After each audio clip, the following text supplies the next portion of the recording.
प्यारे मित्रों नमस्कार। ग्रेड थर्ड का एग्जाम हो गया है और अब आपके मन में बहुत सारी उहापोह का जो है कालखंड चल रहा है। एग्जाम बदल रहे हैं, पैटर्न बदल रहे हैं। बदलना प्रकृति का नियम है। जिसमें बदलाव नहीं वो सत्य नहीं, यानी अस्तित्वमान नहीं, एग्जिस्टेबल नहीं होता है। समय के साथ में सब कुछ बदला। हम पैलियोलिथिक एज पाषाण काल से लेकर आज टेक्नोक्रेट एरा में आ गए हैं। अगर सब कुछ वैसा ही होता तो एडवेंचर नहीं होते, एडवेंचर नहीं होते तो हम साहसिक कारनामे नहीं कर पाते, और कारनामे नहीं कर पाते तो हमें आनंद की प्राप्ति नहीं होती। व्यक्ति एक जगह से दूसरी जगह पे क्यों जाता है? रेगिस्तान का व्यक्ति समुद्र के पास में, पहाड़ों पर, किसी बीच के ऊपर क्यों जाता है? एडवेंचर करने के लिए जाता है। कैंप फायर क्यों करते हैं? एडवेंचर के लिए। जीवन में जब हमें एडवेंचर चाहिए सब जगह, तो ये यकीन मानिए कि जिंदगी की परीक्षाएं भी आपसे ऐसा ही मुकाम हासिल करवाना चाहती हैं, जिससे कि आपको परीक्षा देकर एडवेंचर फील हो। थोड़ा सरप्राइजिंग होना चाहिए, थोड़ा सा ट्विस्ट होना चाहिए लाइफ में, जिससे कि थोड़ी सी मजेदार चीजें हों। लेकिन इन सब के बीच में एक जो खास बात है वह ये है कि पढ़ने वाला बच्चा कभी भी किसी भी एग्जाम पैटर्न में किसी से भी पीछे नहीं रहता है। अभी ग्रेड थर्ड के जो एग्जाम हुए आपके, उसमें जो भी आपका स्कोर है उसके ऊपर आपको व्यर्थ में अपना समय गंवाना नहीं चाहिए। आपने अच्छा स्कोर कर लिया है तो भी आपको नेक्स्ट एग्जाम देना है। आपने अच्छा स्कोर नहीं किया है तो आपके पास में कोई विकल्प ही नहीं है अच्छा करने का। अब जो फोर्थ कमिंग एग्जाम है उनको छोड़ने का वो करना ही पड़ेगा, आपकी मजबूरी है। तो दोनों ही केस में बच्चे इसमें व्यर्थ में अपना समय जाया नहीं करें, क्योंकि आपका हर एक दिन आपके अगली चुनौती के लिए एक बाधा है। अगर आपने उसको व्यर्थ में गंवाया है तो प्रतिपल हर वक्त का सम्मान करो, अपनी तैयारी का सम्मान करो, अपने कर्तव्यों के प्रति सजग रहो। आपको करना है, प्रेम भाव से करना है। इसके ऊपर कोई बाध्यता नहीं होनी चाहिए, कोई बंधन नहीं होना चाहिए। आपको जो भी कार्य करना है वो मन से करना है। आप अगर मजबूरी में करेंगे, रो के करेंगे, तो उसके परिणाम भी नहीं आएंगे और आप रो भी लेंगे। अगर आप प्यार से करेंगे, प्रेम भाव से करेंगे, आपके आत्मानुशासन से करेंगे, तो निसंदेह उसके परिणाम भी अच्छे होंगे, आपको आनंद भी आएगा और उसके परिणाम भी अनुकूल होंगे। दोनों ही बातें हैं इसमें। ग्रेड थर्ड के पेपर का लेवल कैसा था? मैं कहूंगा मॉडरेट है, थोड़ा सा एवरेज से ऊपर है। और अगर हम कह सकते हैं कि आना चाहिए ऐसा।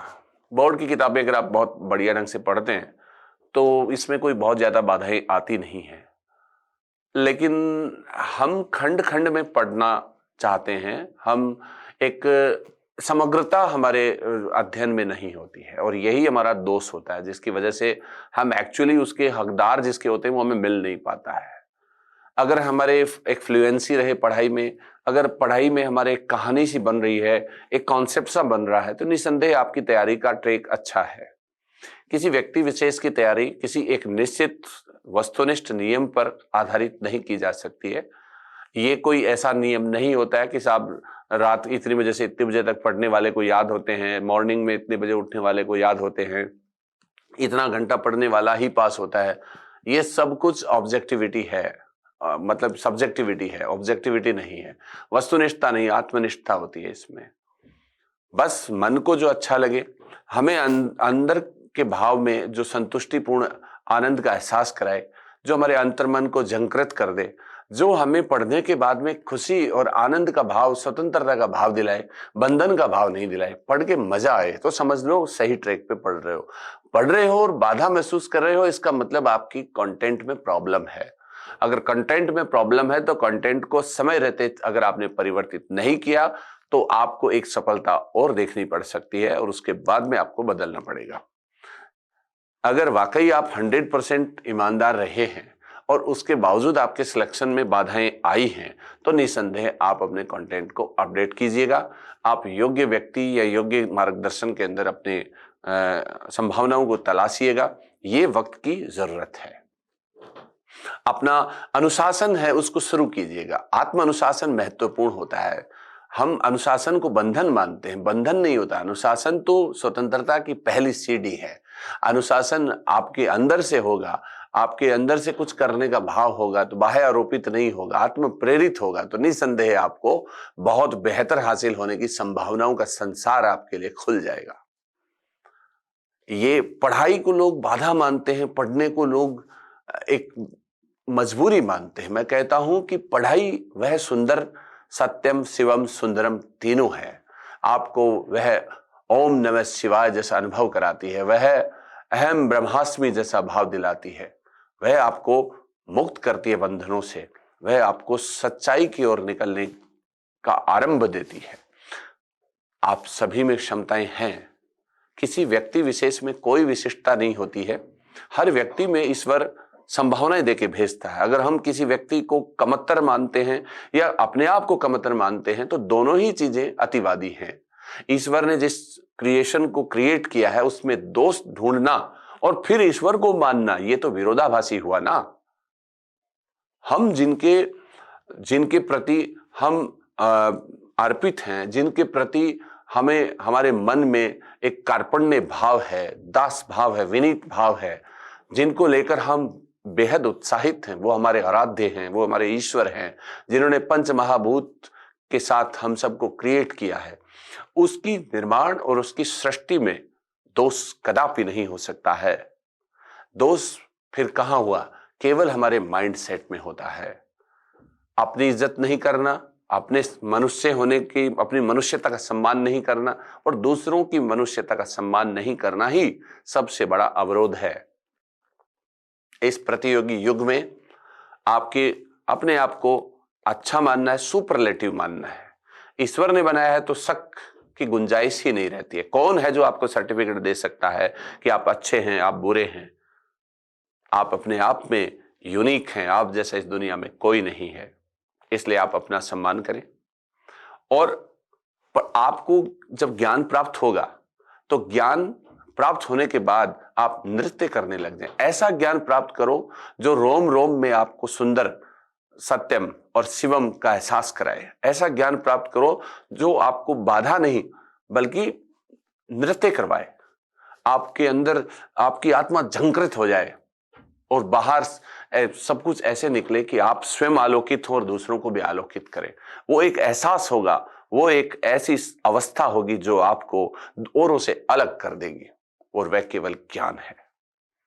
और ज्ञान, सबसे बड़ा ज्ञान यही है कि आप किसी से कम नहीं हैं। आप औरों जैसे ही हैं और भी आप जैसे हैं।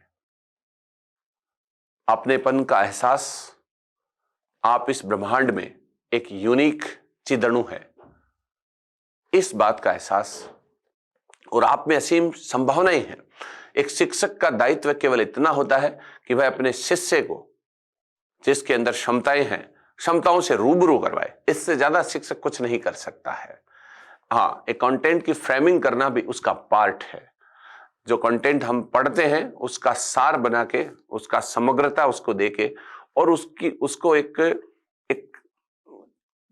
एक मंथन करे, उसका अमृत मंथन टाइप में, और फिर हमारे एक पर्सपेक्टिव निर्मित हो, हर चीज का हमारे एक स्टोरी साथ डेवलप हो जाए, तो फिर वो कैरेक्टर बन जाता है, वो हमारे आचरण में ढल जाता है। ज्ञान हमारे आचरण में आना चाहिए। ज्ञान बंधन में नहीं है। ज्ञान केवल व्यवहारिक सैद्धांतिक स्तर पे नहीं, व्यवहारिक स्तर पे आना चाहिए। उस दिन आपकी सफलता में कोई बाधा बन जाए तो मुझे बता देना। ये बात आपको ध्यान रखनी पड़ेगी। परीक्षाओं के पैटर्न बदल रहे हैं। इस बात के ऊपर व्यर्थ में ज्यादा हाइप बन गई है, इनसे दूर रहें। कोई भी पैटर्न बदल जाए, कुछ भी आ जाए, अगर आपका एक स्टैंडर्ड बुक्स के साथ में सामीप्यता है आपकी और आप उसके साथ एसोसिएट हैं, बोर्ड्स के जो भी बुक्स हैं उनके साथ आप एसोसिएट हैं, तो निसंदेह फिर जो कुछ ऐसे क्वेश्चन आते हैं, ये बहुत पहले भी आते थे, अब मल्टीमीडिया ज्यादा एक्टिव है, इसलिए बातें ऐसे स्प्रेड होती है। एक एक सवाल को लेके इतनी नेगेटिविटी आ जाती है, उसके ट्रोलिंग होती है, उसके मीम्स चलते हैं, उसके रील्स बनती हैं, और वही चीज आपके आचरण में आप गलत ही गलत देखोगे तो आप गलत ही जजमेंट करने लग जाओगे। आप सही की तरफ देखना शुरू कर दोगे तो आपको सब कुछ ठीक लगने लग जाएगा।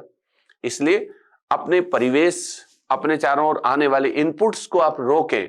मल्टीमीडिया का जो एक बॉम्ब ब्लास्ट है, bursting of information is dangerous for your thinking. आपके थॉट प्रोसेस को चेंज कर देता है। मानव के सोचने का तरीका बिल्कुल मौलिक और सरल होना चाहिए। हम वैसा ही सोचें जैसा एक बच्चा सोचता है, हम वैसा ही सोचें जैसा एक जिसको हम बोलते हैं पाक, पवित्र, साफ व्यक्ति सोचता है। हमें कदापि किसी वितंडा, किसी दंभ, अहंकार और किसी अवरोध के साथ में अपना मूल्यांकन नहीं करना चाहिए। हमें ना स्वयं को कमतर मानना चाहिए, ना हमको औरों से बेहतर मानना चाहिए, बल्कि हमें उचित मानना चाहिए कि हम एक उचित मानव संसाधन है। ईश्वर ने हमें समझ क्षमताओं से परिपूर्ण किया है, और इस समर में परीक्षा तो एक बहुत छोटी सी चीज है। बहुत बड़ी बड़ी चुनौतियों का मुकाबला भी मानव ने करके सभ्यताओं का निर्माण किया है। चुनौतियों का प्रत्युत्तर देके हमने नई नई सभ्यताओं को क्रिएट किया है। मानव वो प्राणी है इस संसार में जिसने बाकी सबको काबू में करके और वो आगे बढ़ा है। मानव की प्रतियोगिता केवल मानव से ही हो रही है, इस बात का भी ध्यान रखें। तो जाहिर है आपकी प्रतियोगिता भी आपके बेस्ट वर्जन से ही है, तो उसमें आप छोटी मोटी चीजों के सहारे इस समर को जीतना चाहते हैं, ये संभव नहीं। बहुत ज्यादा नहीं करना है, केवल एप्रोप्रिएट टाइम पे निर्णय लेना है, सही निर्णय सही समय पे लेके, और उसे इंप्लीमेंट करना ही साहस है। और अपने आप पे भरोसा करके और उसे एग्जीक्यूट करना ही विवेक है। और फालतू की इंफॉर्मेशंस जो आ रही हैं उनको रोक के अपने आप पे भरोसा करना ही संयम है। और इन तीनों का मेल हो जाए तो न्याय की स्थापना होती है। क्यों ना आपके जीवन में भी ये प्लेटो की न्याय की स्थापना हो जाए, क्यों ना आपके जीवन में गांधी का सत्याग्रह और सत्य और अहिंसा रूपी एकादश व्रतों की स्थापना हो जाए, क्यों ना आप में गीता के निष्काम कर्म योग के समान परिणामों से दूर होकर केवल कर्तव्य चेतना आ जाए। आप में वो सारी संभावनाएं मौजूद हैं जो आने वाला कल बनने वाला है। आप आरंभ हैं उसका। आप में से जो कुछ भी बनेगा, यानी आप में एक प्रोफेसर, एक एडमिनिस्ट्रेटर, एक एजुकेटर, सब कुछ बनने की संभावनाएं हैं, क्योंकि बीज रूप में वह आप में मौजूद है। क्योंकि जो कल बनेगा वो कार्य है और आप उसके कारण हैं। तो कार्य कारण में मौजूद है। याद रखिएगा, तेल तिलों से निकलता है, एक कहावत है हमारी, ये सत्कार्यवाद होता है। सत का मतलब अस्तित्व है, कार्य का मतलब कार्य, अर्थात कार्य अपने कारण में मौजूद होता है। आप मिट्टी से तेल नहीं बना सकते, मिट्टी से घड़ा बनता है, क्योंकि इसका मतलब घड़ा कार्य है और मिट्टी कारण है। तो मिट्टी में पहले से मौजूद है घड़ा, समझ गए? ऐसे ही आप में एक कामयाब व्यक्ति मौजूद है, बस उसको फलीभूत करना आपका कार्य है। मैं समझता हूं कि इस एग्जाम के होने के बाद अब आप अपना व्यर्थ में समय गंवाएंगे नहीं, और नेक्स्ट जो माइलस्टोन आपका ग्रेड 3 और ग्रेड 1 का है उसको आप लपक लेंगे। और जो जितना जल्दी इसको लपक लेगा वही व्यक्ति उस दौड़ में आगे हो जाएगा। मान लीजिएगा कि आपका ग्रेड 3 में सिलेक्शन हो भी गया, तो भी कल आने वाले परिणामों में ग्रेड 2 और ग्रेड 1 में जब आपके साथी पास होंगे तो आपको फिर जलन होगी, और यह स्वाभाविक है, होनी भी चाहिए। और उस जलन के स्वयं जिम्मेदार आप होंगे, क्योंकि आपने समय की इज्जत नहीं की, इसलिए समय आपकी इज्जत नहीं करेगा। इसलिए उठो, जागो और परिणाम प्राप्त होने तक रुको नहीं। तुम्हारे इरादे फौलादी हों, तुम्हारे स्नायु और नाड़ियां इस्पाती हों, इन इरादों के साथ में नौजवानों हारना नहीं है, कुछ भी नहीं है। ये सब कुछ मार्केटिंग है कि ये ऐसा हो रहा है, वैसा हो रहा है। लोग अपने व्यूज वगैरह सब बढ़ाने के लिए आपके साथ में छल करेंगे, और छल है तो कल है। वो इस योजना पे कार्य कर रहे हैं।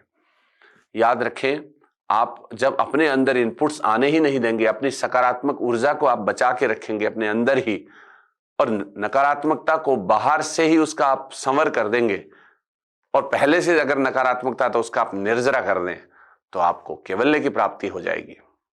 आप संबोधि की अवस्था में, ज्ञान की अवस्था में जाएंगे, आप बुद्ध बन जाएंगे, आप केवलीन बन जाएंगे, आप अरहत बन जाएंगे, आप तथागत बन जाएंगे। और आप बन सकते हैं क्योंकि आप में वो सब कुछ मौजूद है पहले से। वो सारे इनपुट्स आप में ऑलरेडी एग्जिस्ट करते हैं। लेकिन इसके लिए समर्पण करना होगा, त्याग करना होगा। तुम्हें नींद का त्याग करना होगा, आलस का त्याग करना होगा, नकारात्मकता का त्याग करना होगा, तुम्हें अपनी सामाजिकता का त्याग करना होगा। कुछ तो छोड़ना पड़ेगा, तब तुम्हें कुछ प्राप्त होगा। क्योंकि एक तरफ जो छोड़ोगे उसी के प्रत्युत्तर तुम्हें कुछ मिलेगा भी। सब कुछ सबको नहीं मिलता है। आप त्याग भी ना करें और आप उच्चतम उपलब्धियों के हकदार भी बने, ऐसा संभव नहीं है। त्याग तो आपको करना ही पड़ेगा। तो क्यों ना आप बुराइयों का त्याग करके अच्छाइयों को स्वीकार करें। क्यों ना आप आत्म अनुशासन की भावना में अपने बुरे विचारों को निकाल के और अच्छे विचारों को अंदर लाएं। बुरे विचारों को निकाल के उनको नए आने दें और अच्छे विचारों को अंदर रखें और उनको बनाए रखें। सम्यक व्यायाम है ये बौद्ध दर्शन का। तो इस तरीके से आप सम्यक व्यायाम की स्थिति में रहेंगे तो निसंदेह आपको सफलताएं स्वर्णिम मिलेंगी और आने वाला वक्त आपकी नजीर देगा। आप इतिहास बनाएंगे, इतिहास नहीं बनेंगे। शुभकामनाओं के साथ फिर मिलेंगे एक वीडियो में। और ग्रेड फर्स्ट और ग्रेड सेकंड में जो भी बच्चे फोकस्ड हैं, तुरंत निर्णय करके आगे बढ़ जाओ, वरना अफसोस की कीमत चुकानी पड़ेगी। आने वाली पीढ़ियों को अपनी सफलताओं की कहानियां सुनाओगे। इससे बेहतर है अपनी सफलताओं का इतिहास बताओ। कोई व्यक्ति आपको अपना बताए, वरना हर कोई आपको बेगाना ही बताएगा। चलते हैं, मिलते हैं जल्दी।